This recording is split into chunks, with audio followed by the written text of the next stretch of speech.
Okay, good afternoon, ladies and gentlemen. And my name is Xiaoyu Huan from Northeast Normal University. And I'm very happy to share my studies. I'm going to use the keyboard. I'm very happy to share my study, which is named Feedback, Feedback on Feedback, and Re-Feedback, the effect of written dialogic peer feedback on EFL writing, which is a quite similar topic with the previous presenter, Mr. Xie. And so the picture on the right side can best illustrate this topic. So I'm going to really briefly talk about first, what is dialogic peer feedback and how it can affect our students' writing abilities and why I study this. Because I myself is also an EFL teacher and teacher trainer working for Foreign Language Teaching and Research Press in Chinese 外研社 for 7 years. And right now, I'm a first-year PhD student at Northeast Normal University. So as a teacher myself, I really want to know how can I improve my students' writing abilities, because writing is really a very complex skill. So as we all know that if we want to improve students' writing abilities, the key is to ask them to revise again and again, which means that we write an article, we receive feedback, and then we revise, and then we have better drafts. Right, I think we all have that consensus. However, it is just not practical for a teacher oneself to give feedback on every student's writing, especially when the teacher has a big class with 30, 40, or even more students. So here is where peer feedback comes to the rescue. So peer feedback is traditionally also known as peer evaluation, peer review, or peer assessment, or etc. Well, there's some exceptions, just like what Mr. Xie have already mentioned previously, that peer feedback or peer assessment, they have some really differences between these different terms, but in most cases they can be used interchangeably. So in traditional sense, what is peer feedback? It's a collaborative learning activities in which the students act as either a student reviewer or student writer, and then student reviewer give feedback to the student writer. This is what peer feedback is. And peer feedback is gaining more and more attention, both in research area and classroom practice. Here in the right green box, I listed some main studies that show how beneficial peer feedback can be for students. You can look at peer feedback can not only improve our students' writing abilities, but also it can boost their cognitive ability.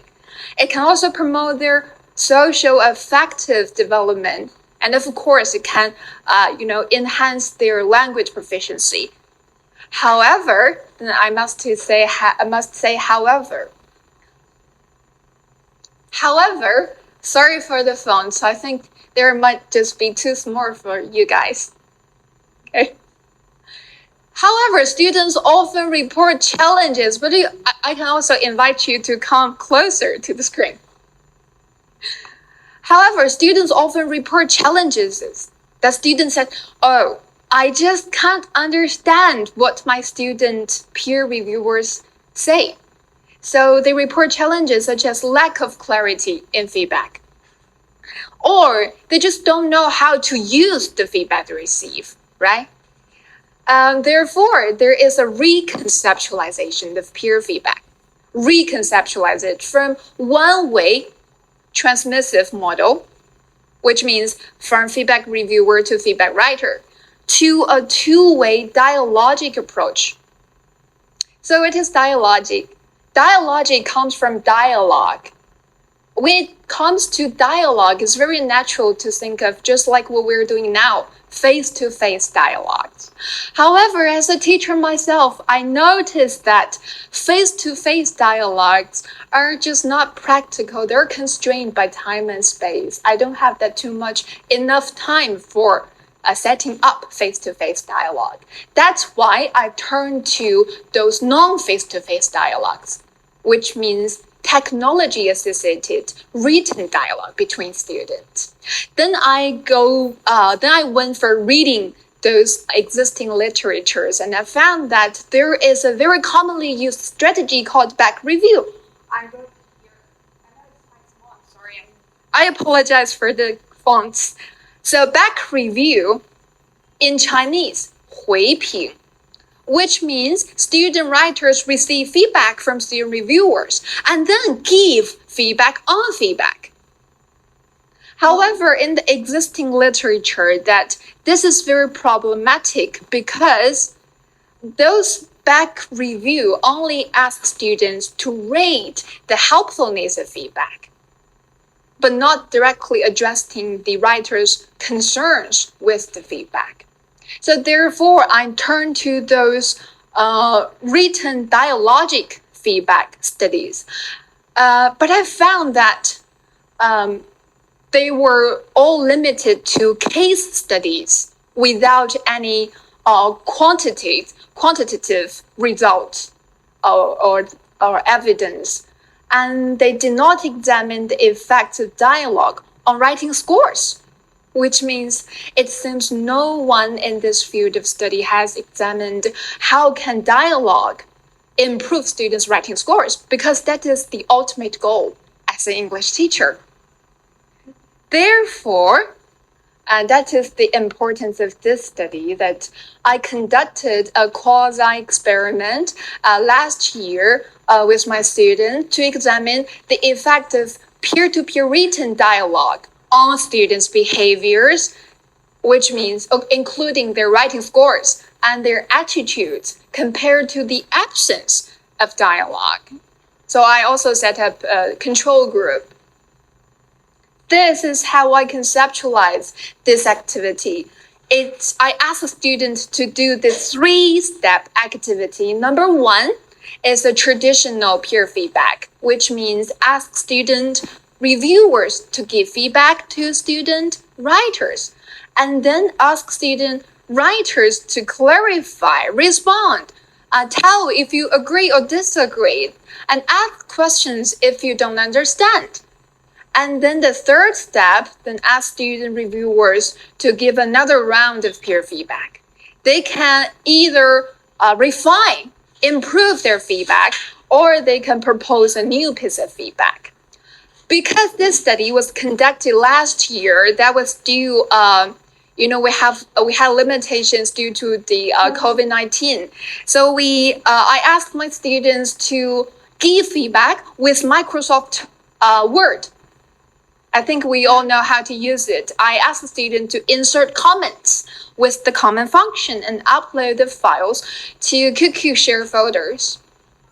And I was trying to answer the following questions. So, will the dialogue improve my students' writing scores? And what changes will it bring to the comments? And the last question, will my students like this kind of learning activity? During the experiment, because I would like to see is it effect in contrast to the absence of dialogue. So I set up a control group.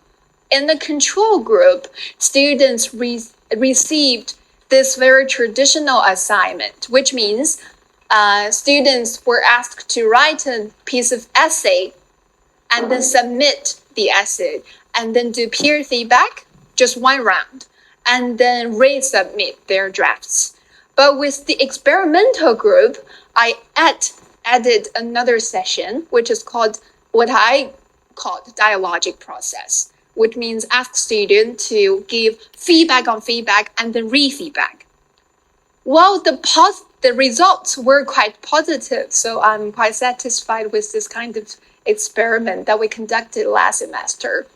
I'm going to show you several bars to see the results. Well, as you can see, we had 2 groups. One is called control group, and the other is called the dialogue group. These 2 groups were parallel classes, and they had the same amount of students. Well, as you can see, which is shorter, which is taller? Well, the darker is the control group and the lighter bar is dialogue group.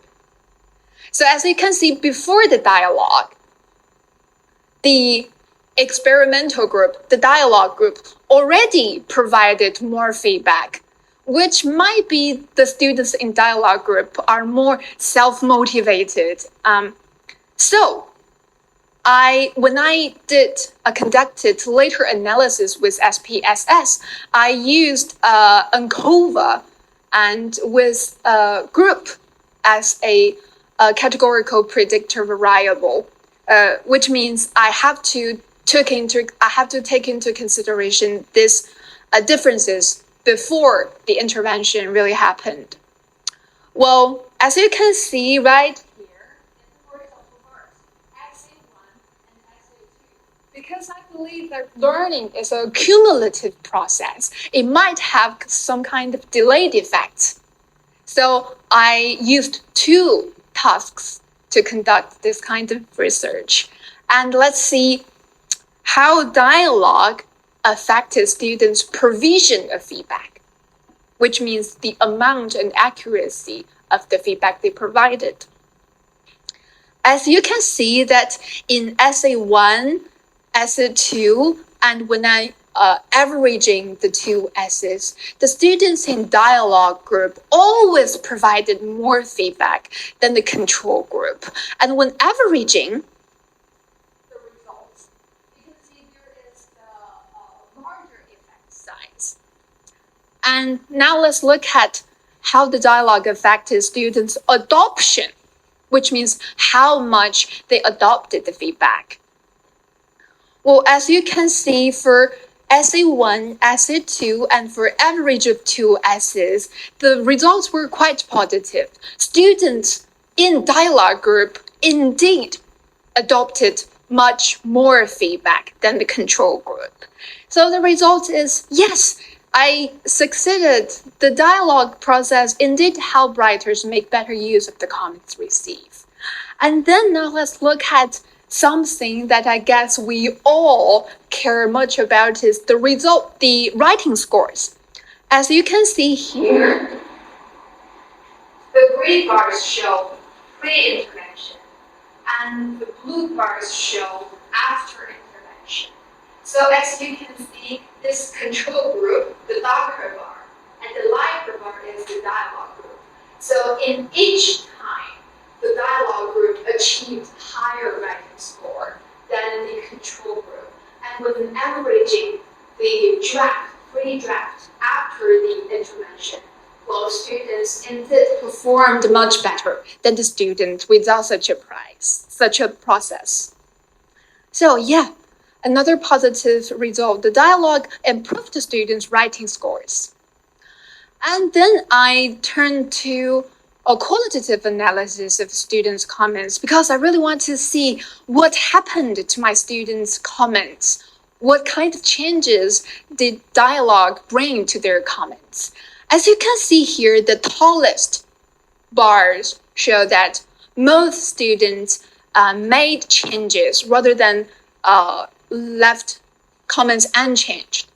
And in those improved comments, most students added more specific information to their previous comments. And then this is the most frequent actions in here. And after that, some students try to practice their previous mistake or addressed a writer's concern regarding the previous comments. And lastly, did you remember that also, I asked another research question, well, do my students love this kind of activity? And the results were yes. I did a survey, a scale, 5-point Likert scale, and the results show that yes, students held a highly positive attitude towards this kind of learning activity. And on the right side, you can see I took an excerpt from their monthly reflection journal. Please allow me to read this for you.